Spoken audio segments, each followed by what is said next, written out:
I'm not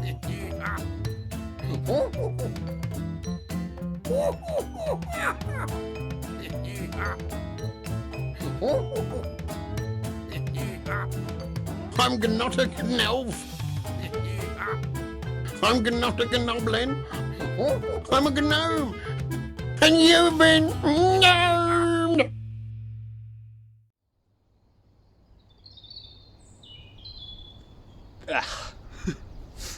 Hello, my fellow gnomes. Welcome to another video. This is me. This is what I look like. You have to forgive me, I haven't done my hair and makeup this morning, so this is me, warts and all. Let's put on the hat to cover the hair again. You know, I bought this hat specially for this video, so I might as well get the most out of it. And it just makes sure, if anyone is watching this, they know that I am indeed a gnome, or a loony in the wood, depending on your point of view.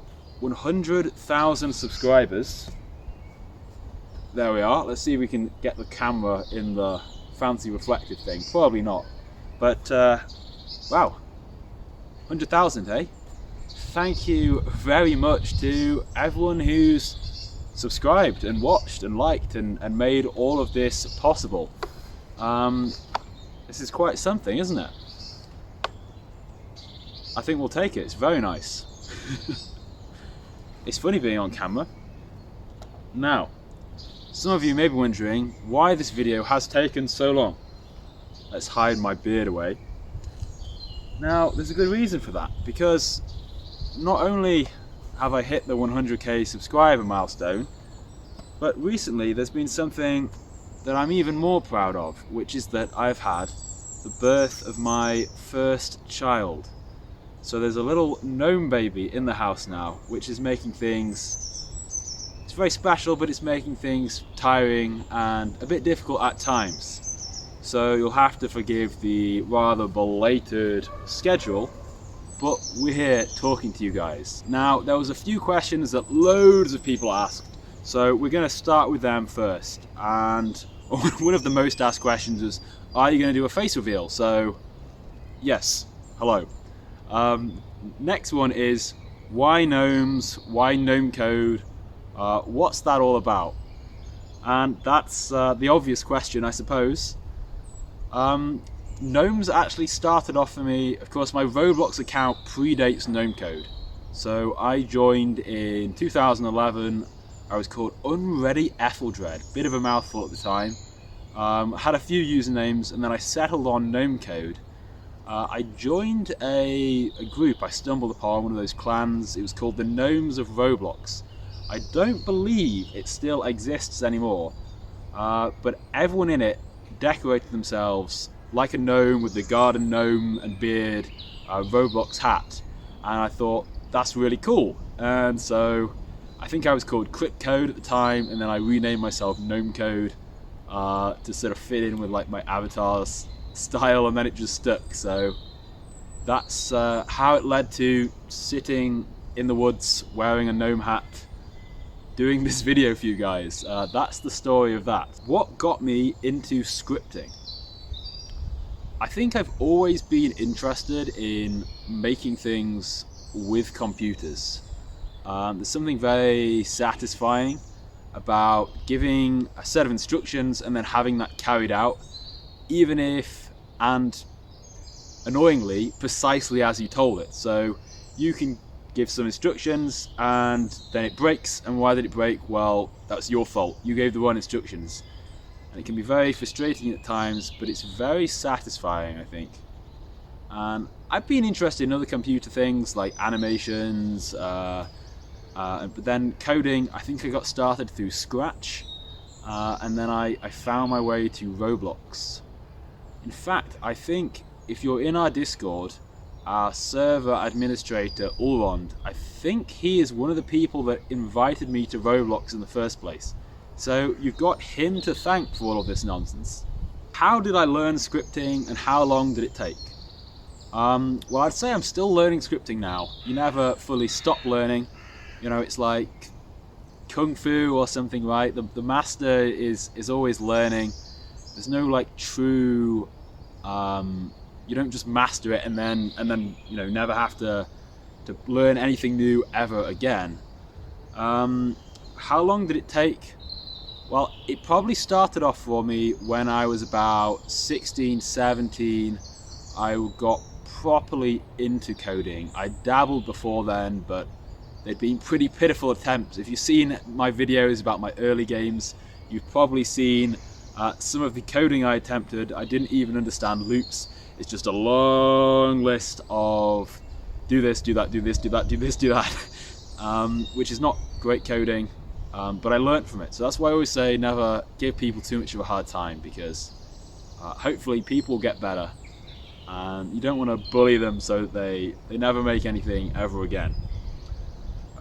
So I kept learning stuff while I was making this channel.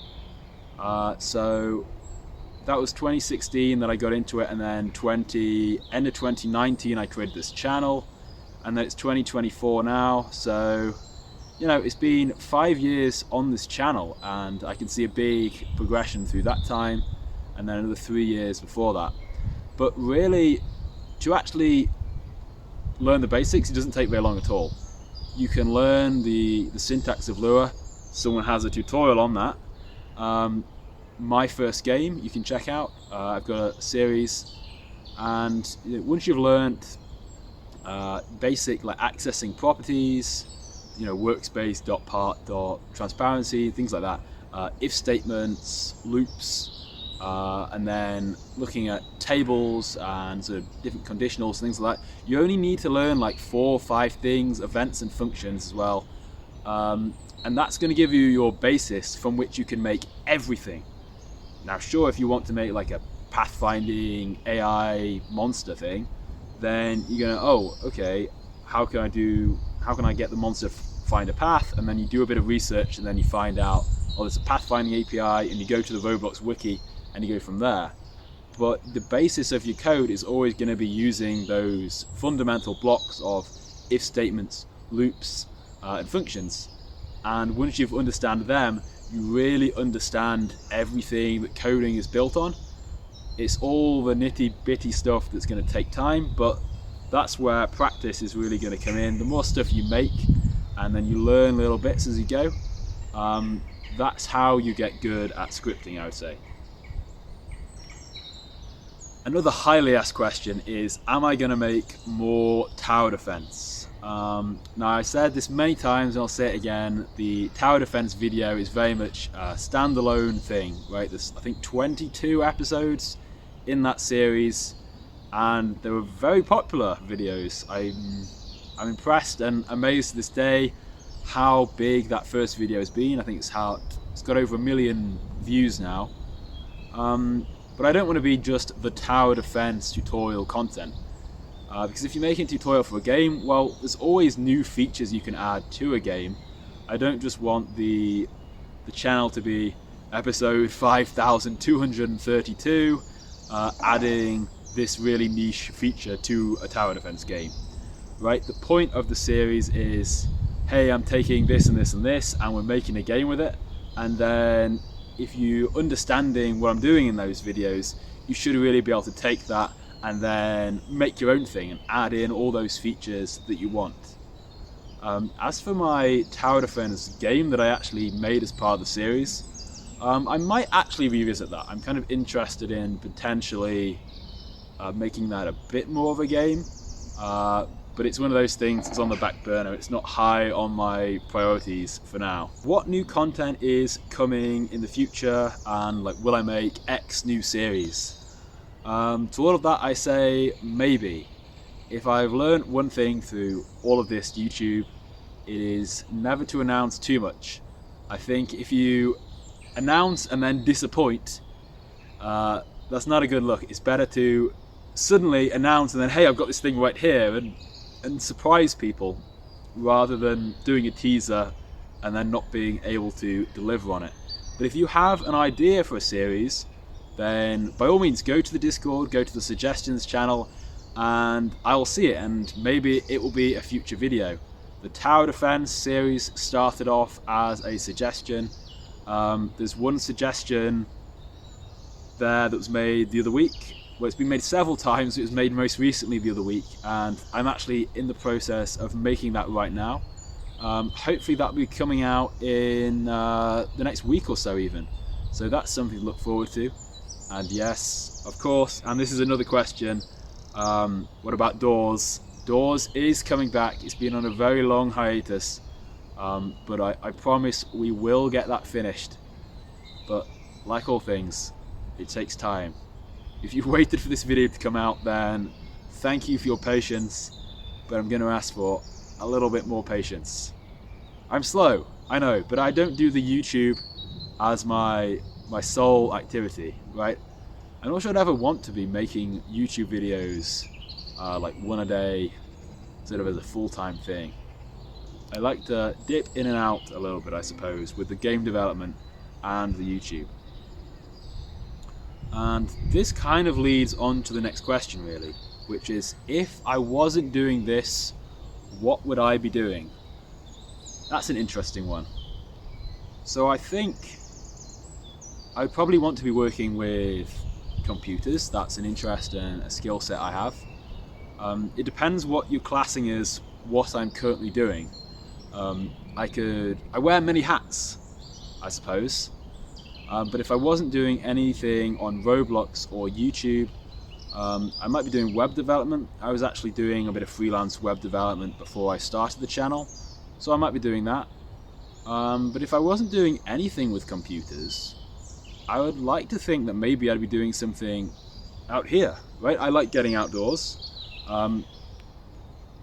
There aren't any money trees that I've spotted today, at least, but something outdoors would be nice. Hey, maybe even a hiking vlog channel, who knows? Next question, why Roblox over other platforms? The quick answer is Roblox is what I know.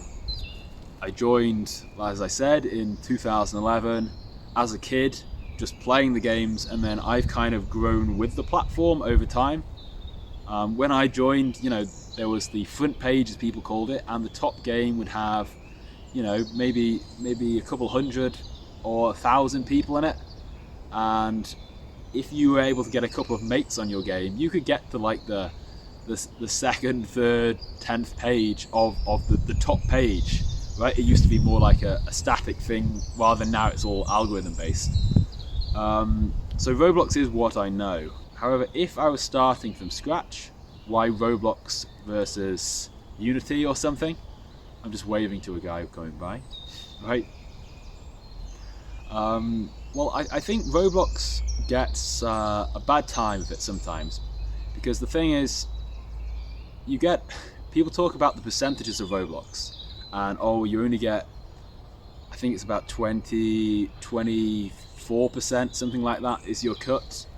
Like, oh, you should get 50, you should get 100%, and that would all be nice, but of course 90% of nothing is still nothing. Roblox does have all the player base, it has all the servers, it has all the tools, the engine, which is a lot of stuff to give you. If you go off-piste, if you go into something like Unity, I would argue it's less beginner friendly than Roblox. You haven't got that instant player base, right? You've got to put it out on Steam or something, and you've got to handle all of the multiplayer and the payments yourself. So that's more expense and more time, and harder to get the players, which is how you earn money. And then there's the thing of, if you wanted to be on the App Store, right? Apple App Store or the Google Play Store, well, they have big fees too. They take a massive cut. So by being on Roblox, that's kind of all baked into our fee. Could there be a better cut? Of course. Would I like a better cut? Absolutely. But I am happy where I am on Roblox because it has got the player base it has, and I am incredibly fortunate to be able to make money from making games on Roblox. Would I be able to make that elsewhere? Probably, but would it be as easy? Who knows? So, as I said at the beginning, Roblox is what I know, but it's a very interesting question. I might not be here forever. I might move on to other things. I'm always interested in other things. and in fact there will be a future video on that very topic. Carl asks, I've got a piece of beard here. Carl asks, when you first hit 1k, did you ever think you'd reach 100k? I don't think I really thought about it, but it's always been my goal to grow the channel. I think the 1k is when we did that first ever big gnome jam, and that was really fun seeing like that community action for the first time. Gnome jams have been great fun, but as we got bigger and bigger, then they become even harder to judge, which is always a big challenge. Hence we can't run them every month because it's such a colossal task. So yes, it's amazing to reach here. And thank you to you guys for sticking around and watching, because this whole thing wouldn't exist without the viewers, would it? Ben Ree asks, what is your favourite scripting series on the channel? Well, the Tower Defense series has of course been massively popular. The most viewed by far. It's been a big growth spurt for my channel. I do have quite a bit of love for the My First Game series, where I made that little basic football thing and teaching the basics. More people ought to watch that, and if they did, it would help them in all of my other series where they're like, oh, what's this while loop? I don't know how to use it. Right? I've got videos on that. People should watch them. But my favourite series obviously has to be Teddy. Teddy kind of feels like where everything began. It's where the YouTube channel really started taking off, and it blossomed into Teddy, the Roblox game, which has now had over 500 million plays somehow. I don't know how, but it has. And I am incredibly fortunate this thing still runs. And if I'd never made that YouTube series, I'd never made the game. If AngeXL had never commented, that series would never have existed. But that's life, eh? Funny, you take little decisions, little paths this way and that, and things happen. And things snowball as well. That's the thing with the YouTube channel. Things have really snowballed over time. So it's not all random. You put in a little bit and you put something out, right? Does something bite? And if it does, then you keep going, and then suddenly, wait, we're at 100k, we're at X million visits somehow. There's probably a bit of luck involved, for sure. I've got to stay humble. I'm not quite sure how it's happened, but it has, and I'm very grateful for it. Custer 2016 asks, what's the best way to actually learn Lua instead of just copy code? Now this is a very good question. A lot of people when they're starting out, they start out with tutorials, of course, like I have on my channel, but the danger with tutorials is that you do kind of get stuck in this loop of you're just copying what the guy on the screen is doing, and you're not quite understanding what he's doing. Well, you might understand, but then are you actually able to fully imbue that knowledge and then make something with it? So what I recommend people do, as I said earlier on, is that you learn the syntax, which is the rules of the language, and the basic building blocks, you know, your if statements, your functions, your events, and so on. Then follow a few tutorials, by all means follow tutorials, make a few little games, get a few little projects under your belt, but then really once you've done that, you should start to see what's involved in making things. And then from there you need to go and have that impetus yourself and research things. So if you want to know how to make a car, for example, then you might search, oh, like how do I make something move in Roblox? And then maybe you'd look at the physics constraints, or maybe you would look at actually moving the C-frame within a render step loop, and all these things that you can find out online. And the Roblox wiki is a great resource.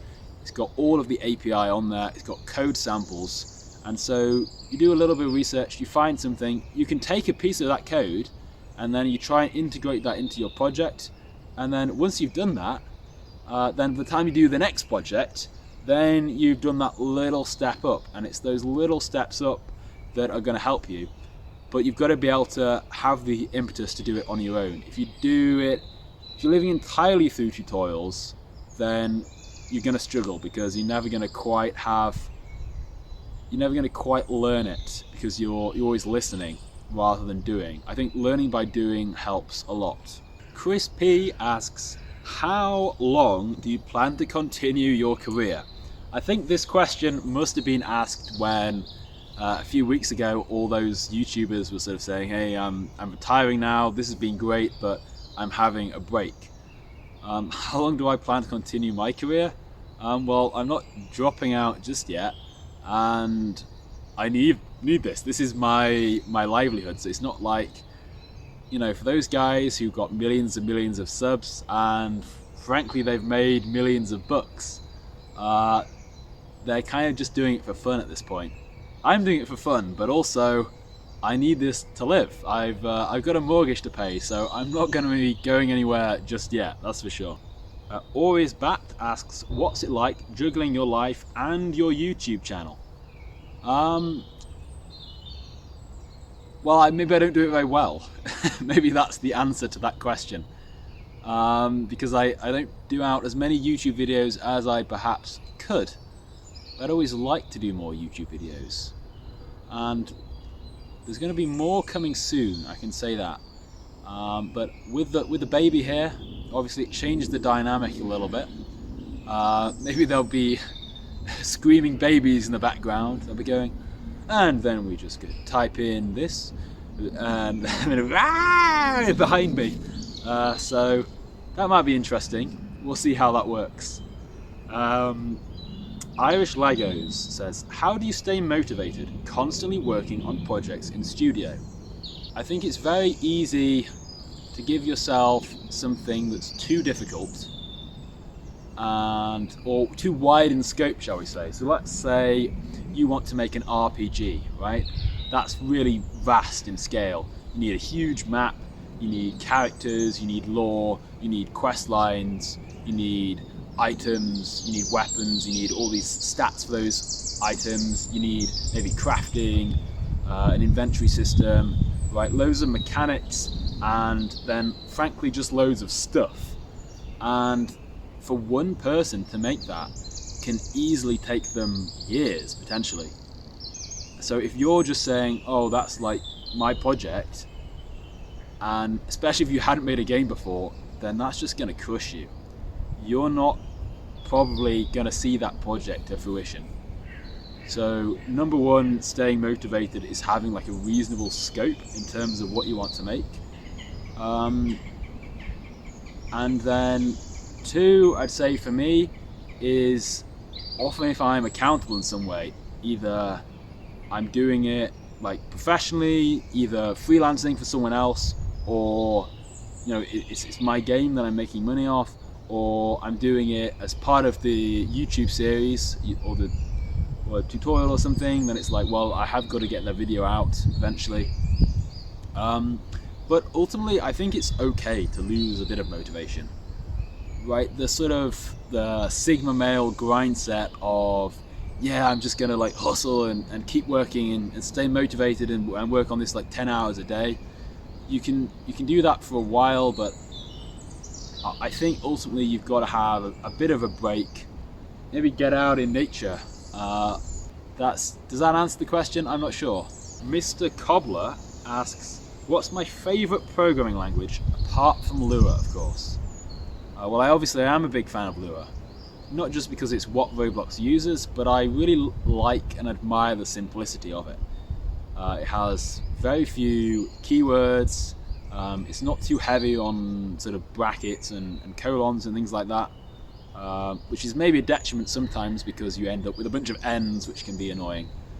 But outside of that, well, I mentioned the web development earlier, and I am familiar with the web stack. I quite like making things, and what I would use is obviously HTML, CSS, JavaScript, and then controversially PHP. Quite like PHP, and I know people mock it, but you can make pretty cool things with it. I heard something, I wonder if that was a deer. Maybe just a bird. Python, I've used a fair bit.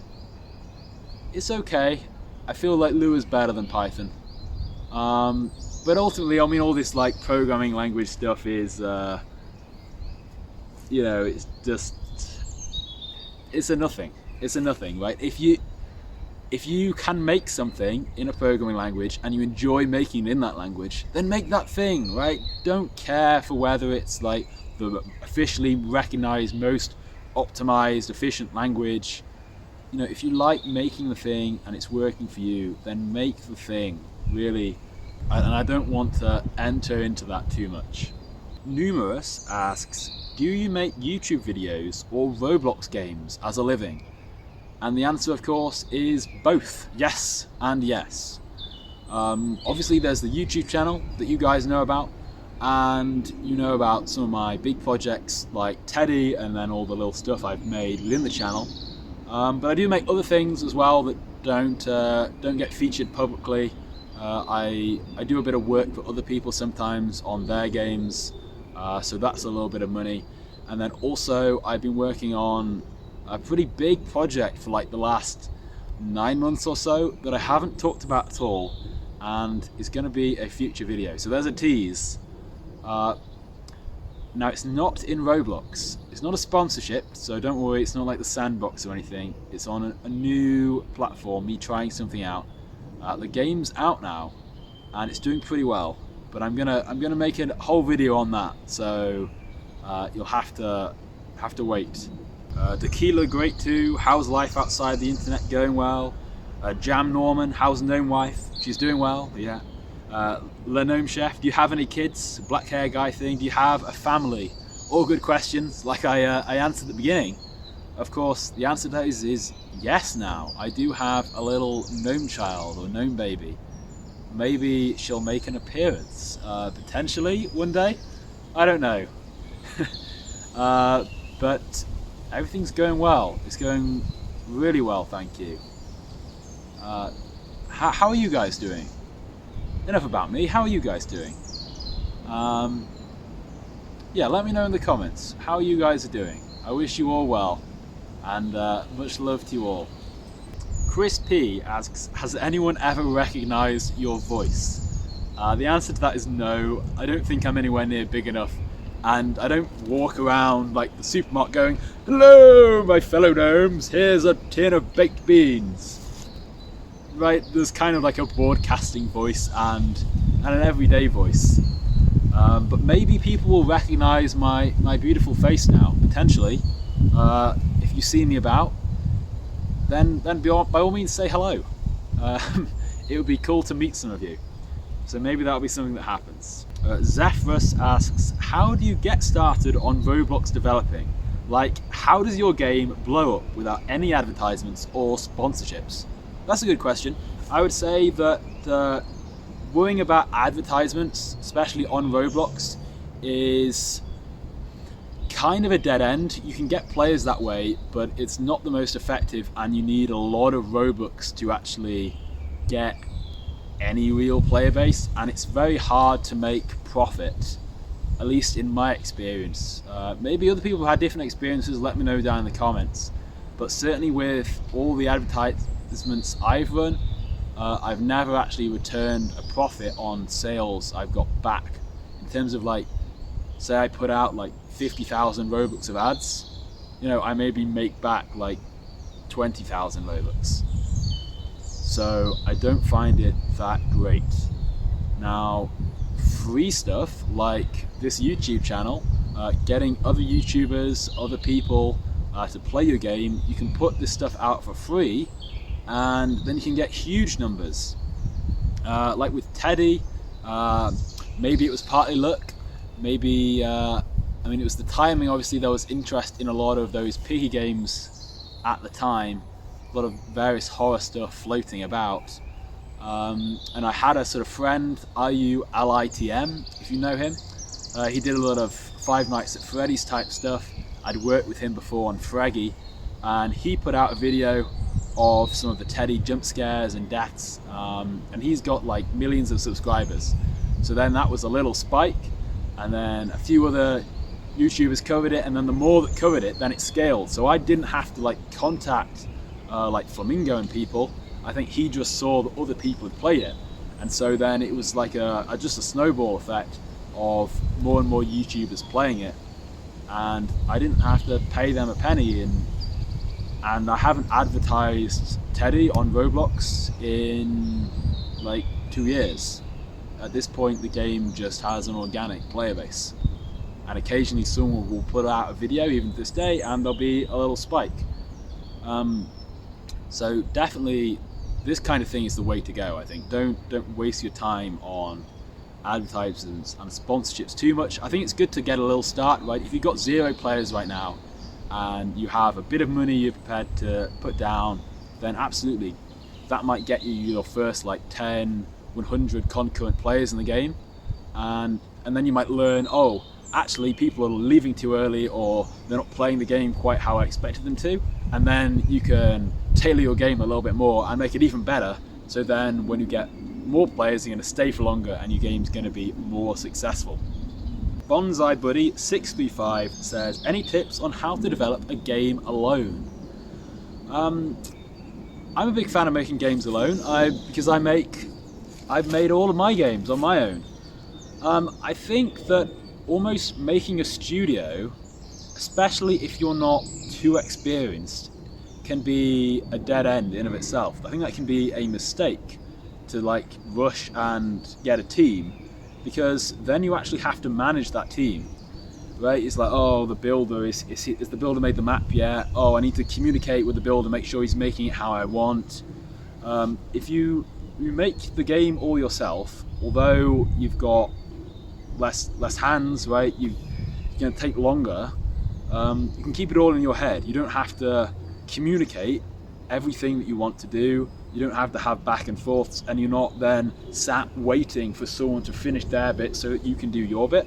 So making a game on your own can actually be a great strength.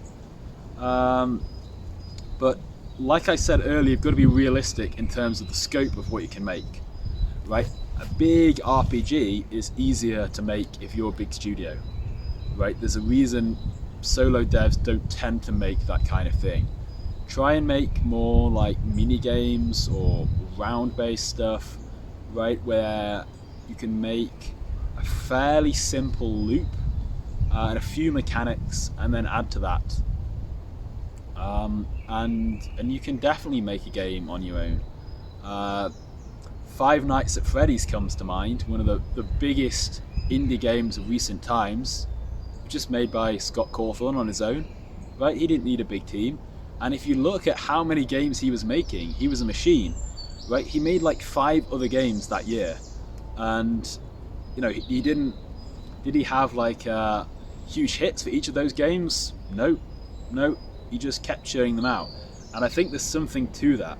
In fact, I'd like to do that more, to be honest, to try and make more small games, because then I think you get more experience from actually completing the project, rather than on the endless cycle of half-finished games that you never quite complete.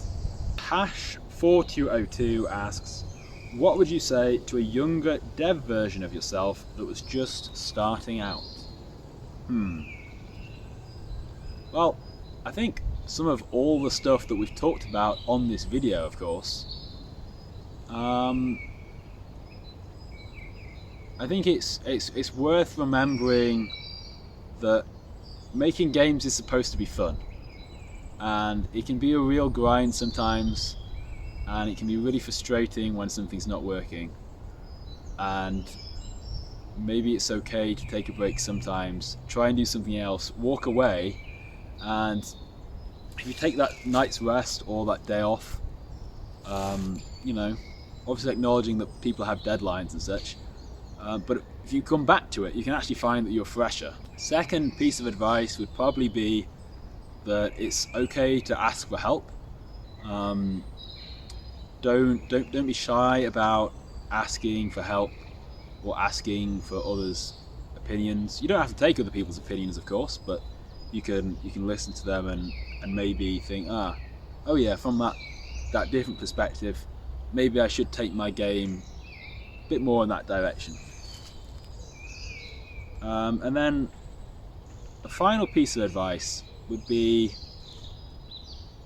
I think that if you're serious about making games and you really want to be successful on something like Roblox, is you have got to create an online presence for yourself, which is actually one of the reasons I created this channel. Yeah, I wanted to be able to help people, and it's fun making videos, but I always sort of had in the back of my mind that this would be useful for when I want to make games, and then I can share them with you guys, we can test them together, we can see what's fun, and then we can actually make the thing.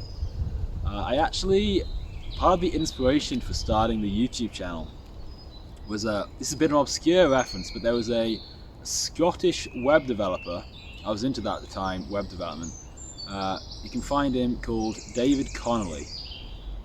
I don't think the video is still online, but he's sat in front of the camera, he's wearing a suit, he looks very well dressed, and he says, "Hello my little beauties, do you want to be a £1 million developer?" Oh, sorry, some nonsense like that. But it was quite motivating and inspiring, and he said, look, you can absolutely do this. If you want to be the guy, if you want to be the developer, then show people that you're the developer. Don't hide in the corner and like, oh, I've got this little game thing I've made. Oh, do you think it's any good? Would you like to play it? You know, put yourself out there. Hello, I am GnomeCode. Hello, my fellow gnomes. I make games. I help you make games. Let's make games together. And I've built a little community. We've built this community, and through that we make cool stuff happen. But if I hadn't made any of this YouTube channel, if we hadn't done any of this community stuff, then it would be hard to do everything else, and I would have got a lot less opportunities that I've had. Like I say, I do things off the channel professionally. None of those things would have happened without creating this. So make a presence for yourself online. That's definitely useful. Join different communities, make yourself known, you know, and then maybe create a little bit of following yourself. You don't have to do GnomeCode 2.0. You don't have to copy me making tutorial series. You can do it very differently, absolutely. And you should, because then you're going to have a more distinctive look. Not everyone can be an idiot wearing a silly red hat in the woods. But if you want to be doing something online, then it helps to be known online, I think. I think that's it. That's the end of this Q&A. So thank you very much, everyone, for watching this video, for watching through it. If you've made it all the way through, let me know down in the comments below. But thank you for watching all of my videos. Anyone who's liked, subscribed and commented over the years, all the people that have been big members in my Discord community especially, I mean, that's been a massive part of the channel for me. It's a really cool community we've built over in Gnomeland. I'm very proud of that what we've got going on there. So thank you to everyone. Thank you very much for watching, and I'll see you in another video. Goodbye!